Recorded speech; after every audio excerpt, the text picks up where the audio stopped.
Having a written legal will is important, but more than half of Aussie adults don't have one. Vision has entered into a partnership with SafeWill, a leading online will writing platform, to provide you with an easier and more affordable way to write or update your will. As part of the Vision family, we want you to know about a way that you can write your will for free. Start the process now and complete it at no cost during Leave a Legacy Week from February 26th to March 3rd. See all the details at vision.org.au/legacy. A biblical perspective on life, culture and current events. This is 2020 on Vision. Our Monday update with the Australian Christian Lobby. And today, checking in with the ACL State Director for Victoria, Jasmine Yuen. We're going to talk about an ongoing campaign to remove the Lord's Prayer. We'll talk about a review of the operational aspects of voluntary assisted dying or euthanasia and engagement with the Victorian government and the opposition. That conversation is coming just ahead. We're 90 minutes away from talking about a review that could see the tax deductibility being removed for contributions to school building funds and the teaching of religious education. I'll tell you how you'll be able to have your say. That conversation is 90 minutes away. Then on Faith and the Future with Dr. Camille Majdali, our series is on Turkey's importance in the world. Today we're talking about Ottoman expansion. Engaging conversations ahead on this Monday edition of 2020. Well, on Monday we check in with the Australian Christian Lobby on the political agenda for the week ahead. Jasmine Yuen is the ACL State Director for Victoria. Jasmine, a special welcome along to 2020. Thank you, Neil. Good morning. It's good to be speaking to your listeners today.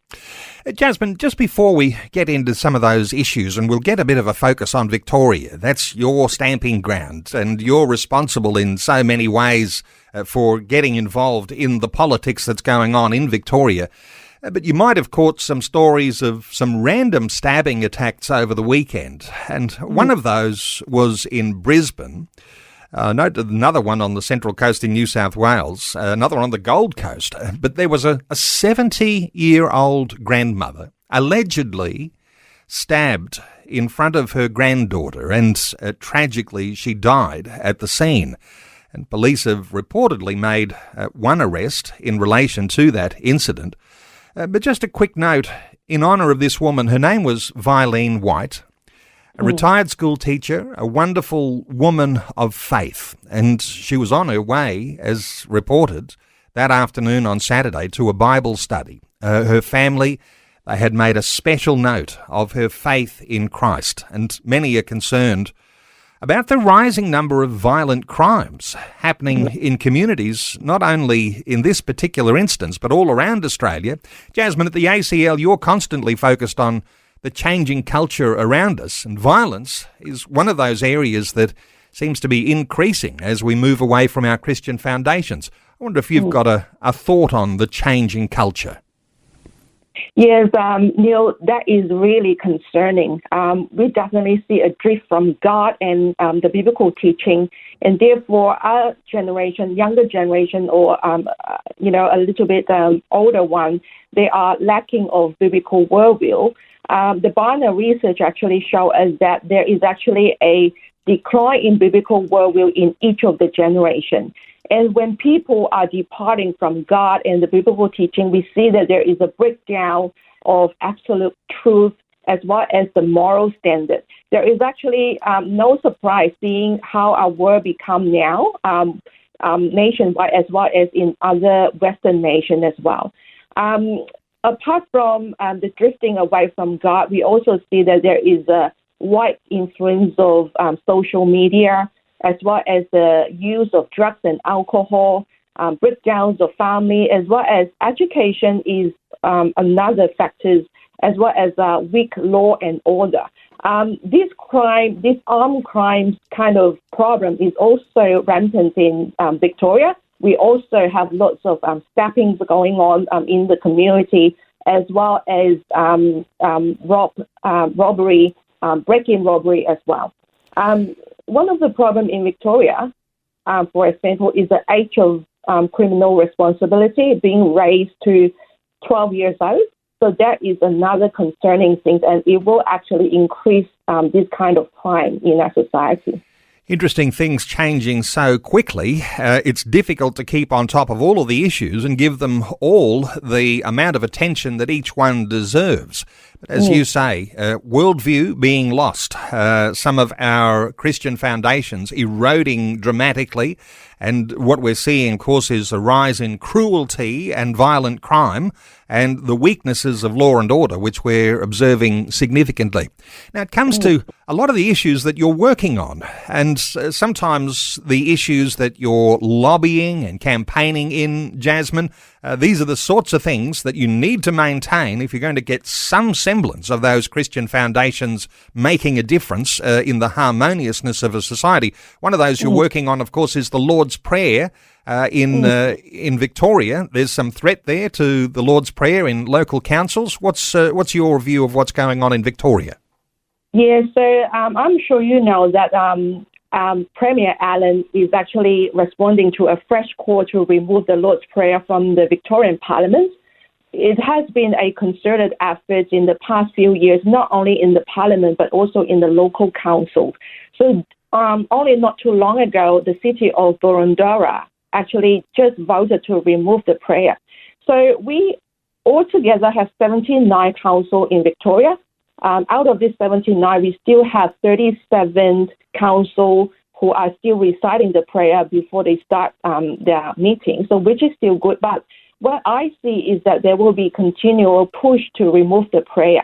So what we are needing to do is to find out the reason why they do so.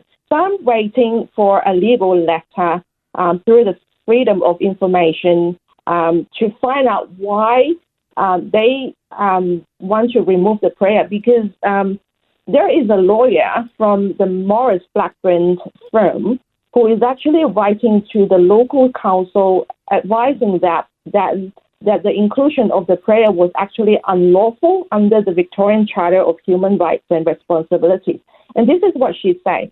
She said the Charter requires the people have equal and effective protection against discrimination. People have freedom of thought, religion, belief, and opportunity, and that every person should have that right and opportunity without discrimination to participate in the conduct of public affairs. What she is implying there is that the reciting of the prayer is a form of discrimination for those who don't share the Christian faith. But of course, we disagree of her view, and therefore I'm waiting to get that letter and see what they have to do in order to work better with the local council as well as Premier Allen, the government in Victoria, to retain the Lord's Prayer in the Parliament and in local council. Well, there's likely to be a battle ahead. And interesting, isn't it, when there are calls for removal of the Lord's Prayer from our federal parliaments, you might think that's one battleground to maintain the Lord's Prayer, but then there are those who are working in our state parliaments and then in our local councils. There are some challenging times ahead, and I guess for every community member who wants to maintain the Lord's Prayer in all of these different levels of government, there's probably some time for action. And let's move on because there's a lot of ground to cover. Voluntary assisted dying laws, there's a review going on in Victoria. What's the latest? So the latest is that we have a review. The deadline is February 23rd. So in our legislation that is passed in 2017, the law actually required the government to conduct a review in 5 years' time, and that is now. So the review is on the website in engage.vic.gov.au, and the review, when you look at it, is actually on the operational side of things and not on the legislation itself. So what it means is that this review is looking into how the system can improve their procedure in terms of application, consultation, to approval. That is to smoothen some of the hurdles in between and maybe to also fast-track some of the application. So we can be assured that at this stage, it is not about the relaxation of any of the safeguards or regulations, so no change in legislation. But having said that, I would say this review is actually a tactic that the government used to push through some of the things that they want to change. For example, a telehealth access for people, especially in the region of Victoria, to apply for VAD easier, and also to push for the lift of banning doctors to recommend VAD to their patients. So, on the surface, this review is on operations, how they operate the whole system. But actually, by gathering information and feedbacks from people who would like to push forth this kind of reform, once they collect those feedbacks, they will have enough and sufficient excuse to say, we want to give telehealth for people in the region of Victoria to access VAD easier, and also allow doctors and nurses to recommend VAD to patients. So I would say this is one of the tactics perhaps the government is using. So, as you say, it's not as though someone's trying to overturn the legislation. The legislation's in place in Victoria, but there's a review on operations. And from what I hear you saying there, it's a little bit like the government using the review as another opportunity to make the slippery slope even more slippery. And that's a challenging thing for all of us when we think about the challenges that come with euthanasia. Hey, let's move on. Victoria in general, your engagement with the government under Premier Jacinta Allen and the Liberal Party under John Pesutto, the Australian Christian Lobby, give us a little insight into the sorts of work you do on a daily basis, just keeping in touch with and contributing to the political conversation. I would say last year is a very fruitful year in terms of lobbying, as well as connecting to the government, as well as the opposition. In the government's side, we have a new premier, Jacinta Allen, after Dan Andrews resigned. Everybody say that she is more approachable, more open for conversation. From my end, I would say yes and no. At least I sent her a congratulating her for taking up the new role, and she actually sent me back a thank you letter before Christmas. So there is something good there. And with the Deputy Premier Ben Carroll as well, I met with his Chief of Staff last year to talk about education, and I also have a few correspondence with the Minister for Health about this VAD review as well. So there is good starting point there, good progress. But when you talk to them, whether they are open to listen to us on a very different value, I would say that probably not. We listen to each other respectfully, but I don't think that there will be much changes that is supportive of our conservative values. But with the opposition, there are more open door across the board. I was able to talk to John Pesutto, the opposition leader, for quite a number of times, as well as some of the others, MPs, both in the conservative faction as well as in the moderate faction. So good things is happening there. I could say that in most of the things that we concern about, let's say religious freedom, parental rights, they are on our side, and they say that they are willing to defend that. And the last meeting that I had with Pesutto was just 2 weeks ago, and we were able to get through some of the important things like the Lord's Prayer, and he says that he is really working into retaining the Lord's Prayer, and he says that he is concerning about the anti-vilification law reform that is coming, and he will look into it, and he will be working with us on the conversion law review that is due this year as well. And apart from that, he is also against pill testing, as well as he is not supporting the second injecting room in the CBD. So all these issues, it will still be in working progress, but I would say is in a good working progress. So I can hear you say there are some positives, but there are also lots of negatives. And while there's a respectful relational listening, there doesn't appear to be a lot of activity in favour of the sorts of things you'll be lobbying for, because I guess you need to have a grassroots movement that happens on the ground in Victoria where the people are speaking up loudly in those issues. That needs to happen more and more in Victoria, doesn't it? Yes, definitely. And this is why we are actually going to launch a 3-year community education campaign. And the first launch is this Saturday. So what I hope to do through this campaign is to raise awareness in the community about indoctrination in Victorian state school. There is also to wake up the parents and the voters in the community so that to invoke change in Victoria. The change that I'm looking into seeing is hopefully there is the 2026 state election, and thereafter the change in school curriculum.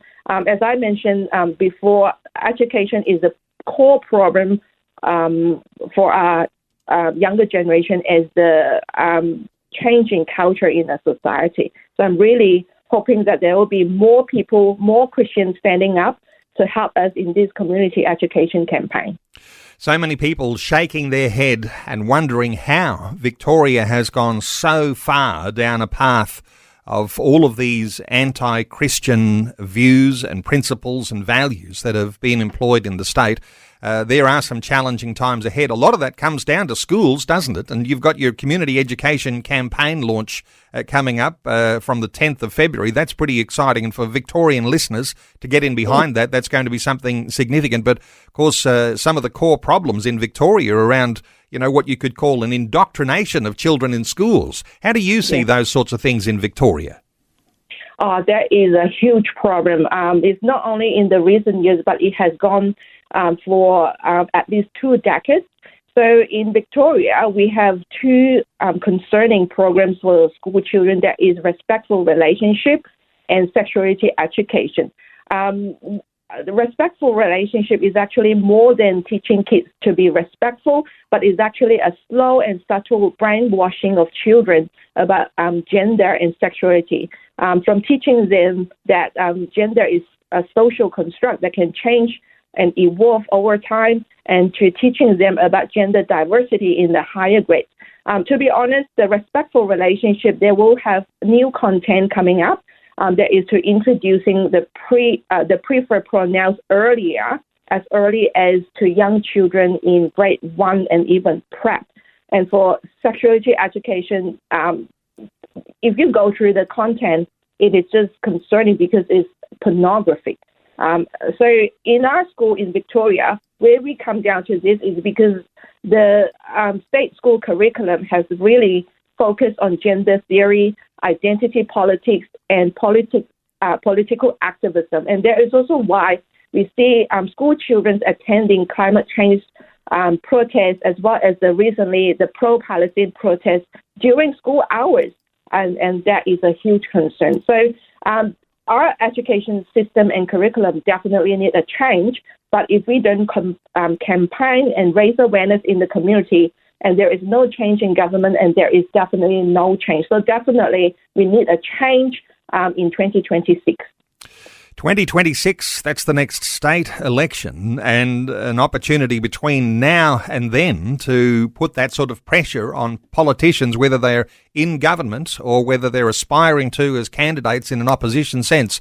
Jasmine Yuen, wonderful getting your insights once again today, and just great to be able to bring something of a more specific focus, just getting down into a little bit more detail of what's happening in the state of Victoria. Jasmine is the ACL State Director for Victoria. You can connect with Jasmine and you can respond to some of those things we were talking about, where you can have your say on the Australian Christian Lobby website, acl.org.au. The website is ACL. It stands for the Australian Christian Lobby.org.au. Jasmine, thanks so much for another great update today on 2020. Thank you, Neil. Thanks for taking time to listen to this audio on demand from Vision Christian Media. To find out more about us, go to vision.org.au.